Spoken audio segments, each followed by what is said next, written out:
Hey, what's up, guys? It's Richie from Boston. It's the 1st of April. It's 2022. So, to me, it's the first day of the year. At any rate, I've been up since 3 o'clock in the morning because I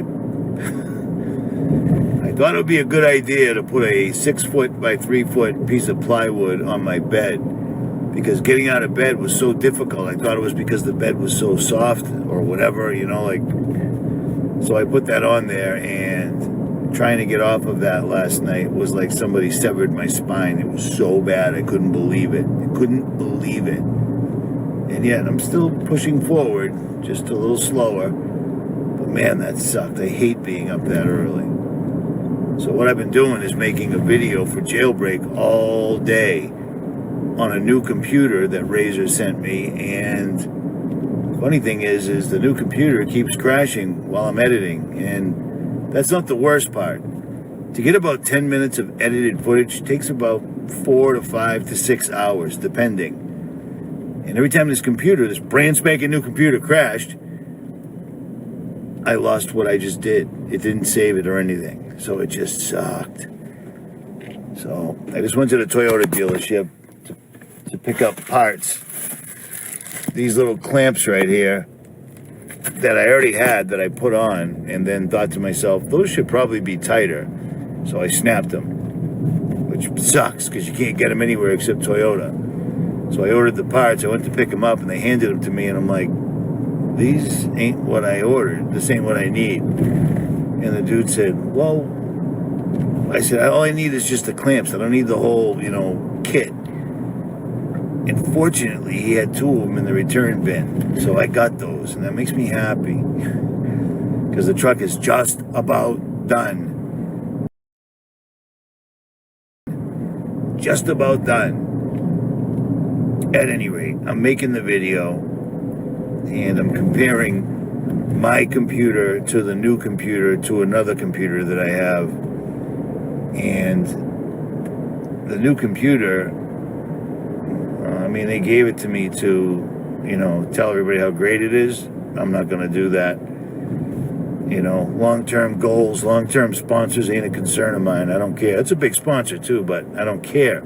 I'm telling the truth. This thing crashed twice. My other ones never crashed, man. Not like that. You know what I mean? In Premiere Pro, crashed and took out my videos. That is an enormous waste of time. That is not why you spend a lot of money on a laptop for editing.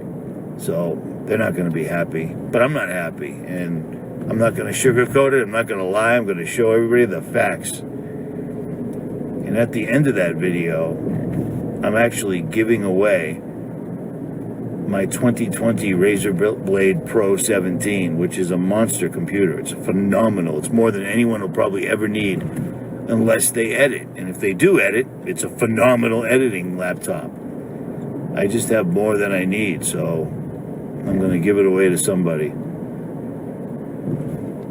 So that's a good score. So check this out. I have been thinking about the signs in the sun, moon, and stars, because that's what I do. I'm going to show you some video that I took in my backyard of the clouds like I've never ever seen in Massachusetts, never at all. And I'm driving by the reservoir right now. This is our drinking water. And since I've been home, it's rained constantly, and yet the reservoir is incredibly low. And it made me wonder, I wonder if they're siphoning off the fresh water to go to the deep underground military bunkers that aren't for us. And they're not for their stated purpose. They're underground cities because I can only speculate, but I believe they probably deal with fallen angels down there. People have come up with stories a lot about dealing with things underground, and they called them aliens, but they weren't Christians. You know what I mean? They didn't get it. Still David or Dave, very much alive and well. I do apologize I haven't been uploading new tech-based videos. I've been occupied by so many other things. So among others, I have been diving into strange waters. This is basically a scene from the movie The Core, and when I first saw it, I made an interesting connection to another video from Phil Schneider, where he was talking about how those deep underground military bases were supposedly built. Now listen to this. Now, boring machines, for instance, they don't bore. They literally vitrify and melt the rock, deflagrate the rock. It's a very sophisticated laser melting and deflagrating system. It reduces the rock to a powder and then melts the remaining rock as a coating on the inside of the base, so you don't have to use gunite cements and other kinds of things like that. That's all old hat now. Technology is just basically the new technology we get is the old hat of the military. I'm going to be real brief about it. So what are your thoughts on the basis of what you've seen and heard? Is this plausible, feasible, or just one of those interesting, random coincidences that we find in movies or predictive programming? Let me know in the comments. Bye. Deep underground military bases can take an EMP hit or all sorts of hits, whatever kind of hit they're going to do. But let me remind you, HARP. Remember HARP? Yeah. Well, every Doppler radar you see in your town, it looks like a golf ball sitting on a tee, and they tell us so that we can have the best weather forecasting. Those are HARPs, mini HARPs. And I've shown you over the years how they can use those in an area, a county, a bunch of states to literally steer, stop, or intensify a storm.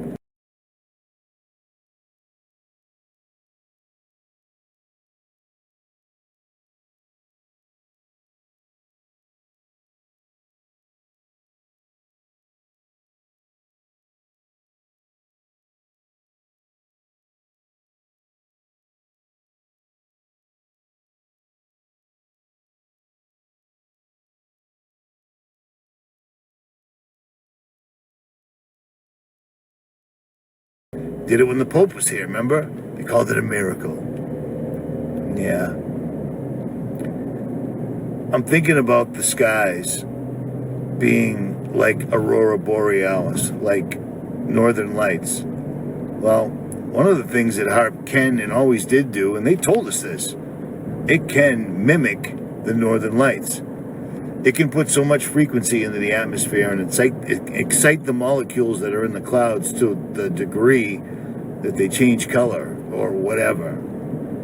So when I hear about the Northern Lights coming down south, for a visit, that's what it makes me think.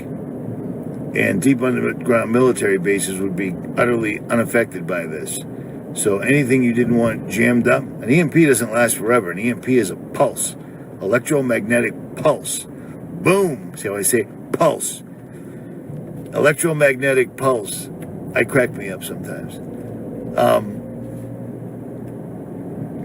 It doesn't just sit, once it hits, if you have your car in a Faraday cage or underground or whatever, you have your electronics underground, you're good. And we've heard from over-the-road drivers, truckers, that have gone into these places underground, places that nobody knows about, and come out, states later. Hey, you guys, it's Willow. So I'm about to do a interview with Tonda, my friend, who you guys have heard me do an interview with previously because she was a truck driver for 18 years.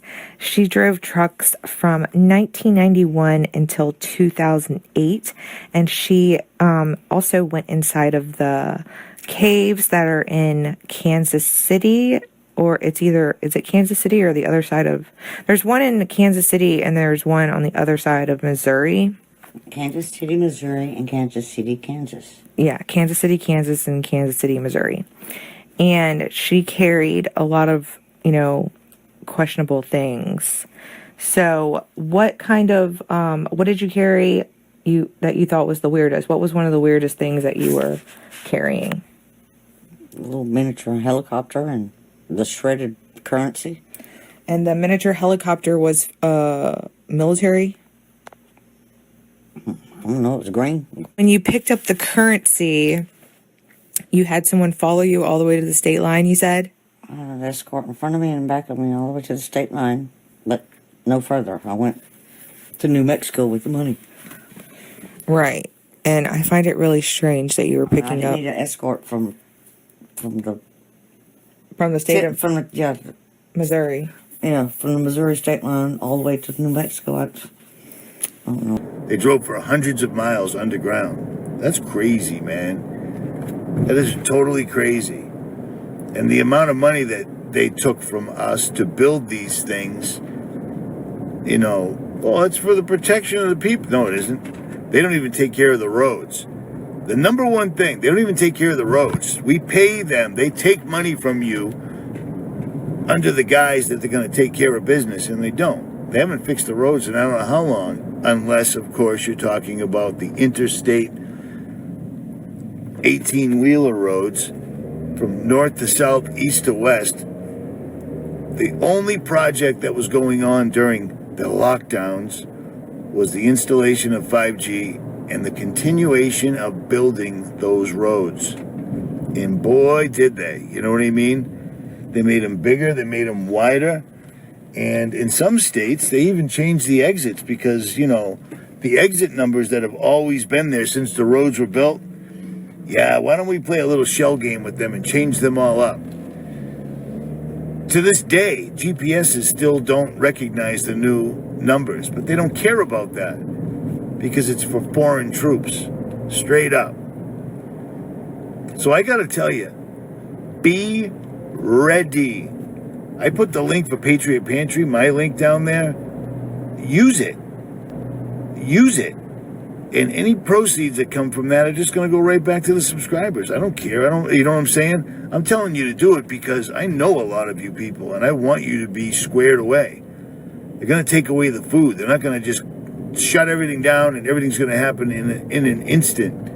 They're going to shut everything down, and people are going to be stranded, cold, hot, in the dark, hungry, and defenseless. You know what I'm saying? If there's medications that you require, straight up, you have to have them or you will not live. First of all, that really sucks. Second of all, make sure you have whatever alternative there exists, because there's an alternative for everything the doctor jams in your face. Seriously. Make sure you have them so you're not dealing with detoxing or whatever else could possibly happen because you don't have your medication. Have your medication, a surplus of it, or an alternative for it. Seriously, because I'll tell you one thing, the thyroid, apparently in women, that's a new thing. It must be from vaccines that women take or birth control pills, or I don't even know. But a lot of women have had to they use synthetic thyroid medicine, and without it, they die, I guess. You may want to figure out what an alternative for that is that actually works. And if you find an alternative, try it. Make sure it works. Don't wait till, all hell breaks loose. But that's your call. It's coming, people. It's coming. There is no way that people all over the world seeing strange beams of light in the sky and then the northern lights from the west coast to the east coast. Yeah, that's not what it is. It's not what it is. It's not what it is. It isn't solar flares. It doesn't work like that. It just is not solar flares. And it is not coincidental because an EMP would always accompany a bright flash in the sky.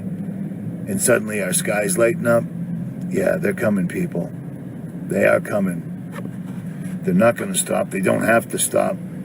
I hear a lot of big truthers saying things like, they're at their weakest right now. They're on the ropes right now. We can simply start our own economy. What are you talking about? People couldn't even not get locked down by the government. The government told people to lock down and they did it. So you're going to start your own economy and the government's going to go, oh, shucks. We were going to take over the entire world, but these guys are trading vegetables. They've poisoned the soils. They've poisoned wildlife. They've poisoned your children. And they constantly, consistently spray the skies with heavy metals and then also spray the skies with micro flying sensors or whatever. The thing I just showed you the other day. We've warned you about this. Winged microchip is smallest ever human-made flying structure, the size of a grain of sand. Dispersed microflyers could monitor air pollution, airborne disease, which isn't real, so that's a lie, and environmental contamination. The goal of this project has been to add capability for winged flight to electronic circuit chips, with the idea that those capabilities would allow us to distribute highly functional but miniaturized electronic devices that could sense the environment for disease tracking, population surveillance, maybe monitoring of environmental population surveillance. You know what I'm saying? So, I don't know about all that. It's funny. It's funny. Hope is a strange thing. Hoping in humanity is a loser. That is snake eyes, ladies and gentlemen. That is missing the river. You see what I'm saying? It's betting on the turn and missing the river. You want to put hope in anything, exchange your hope for faith in Jesus Christ. Seriously. Dead serious. I pray so often, I feel like I'm bothering him, you know what I mean? But I do understand that God can understand all of us at all times, always, because he's not under the constraints of time like we are. You see what I mean? Every person that had a near-death experience that went to where they believe was heaven said they experienced eternity in a second. And a second was all eternity, meaning time is irrelevant. It's utterly irrelevant. It's totally irrelevant. Utterly. You see what I mean? Hope is a good thing, but faith is even better. Just saying. At any rate, I'm Richie from Boston, and I sponsored this message. I'm out. Now is a time when things are shifting. There's going to be a new world order out there. And we've got to lead it. And we've got to unite the rest of the free world in doing it. Ladies and gentlemen, it's my great honor to participate for the 8th time at this important meeting. The damage done to our economies and our societies by COVID-19, it also has to confront the repercussions of a dangerous clash between major global powers. History is truly at a turning point. We do not yet know the full extent and the systemic and structural changes which will happen. However, we do know that global energy systems, food systems, and supply chains will be deeply affected.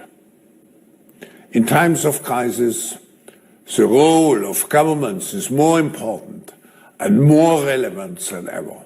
I wish you an impactful and successful meeting.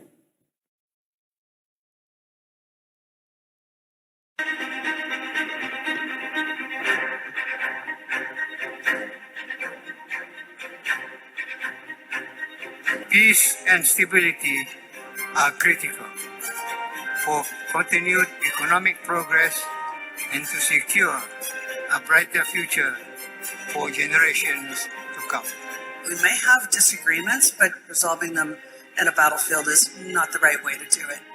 We have not lost our focus even today with all what is going on. It's tough, it's rough, but we can never lose our sight for our future. Swiftly when the pandemic hit, and I promise you, we are there for our members who need us now. The old traditional financial system that we've had is kind of broken. Well, we already know the name of the new system of accounting. It's called blockchain. And the new system of money is digital money. And let's be totally engaged. Waiting is bad for the planet. Because technology is growing like this, right? Exponential. But we're growing like this. These days are the days and years of opportunities. Let's grasp this.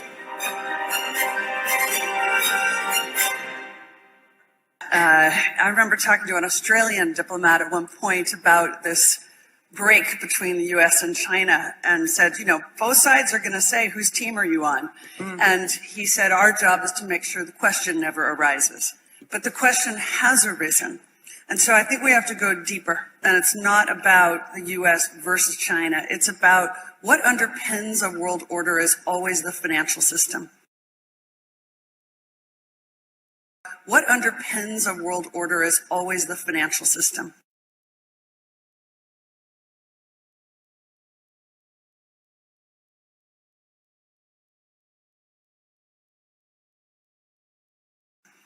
I was very privileged. My father was an advisor to Nixon when they came off the gold standard in '71. And so I was brought up with a kind of inside view of how very important the financial structure is to absolutely everything else. Of how very important the financial structure is to absolutely everything else. And what we're seeing in the world today, I think, is we are on the brink of a dramatic change where we are about to, and I'll say this boldly, we're about to abandon the traditional system of money and accounting and introduce a new one. And the new one, the new accounting, is what we call blockchain. It means digital. It means having a almost perfect record of every single transaction that happens in the economy. It means having a almost perfect record of every single transaction that happens in the economy, which will give us far greater clarity over what's going on. But also, this new money will be sovereign in nature. Most people think that digital money is crypto and private, but what I see are superpowers introducing digital currency. The Chinese were the first. The US is on the brink, I think, of moving in the same direction. The Europeans have committed to that as well. And the question is, will that new system of digital money and digital accounting accommodate the competing needs of the citizens of all these locations so that every human being has a chance to have a better life? Because that's the only measure of whether a world order really serves.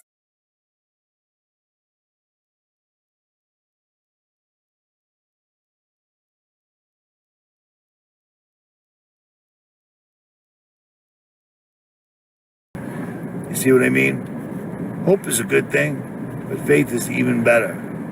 Just saying. At any rate, I'm Richie from Boston, and I sponsored this message. I'm out. I guess I'm not.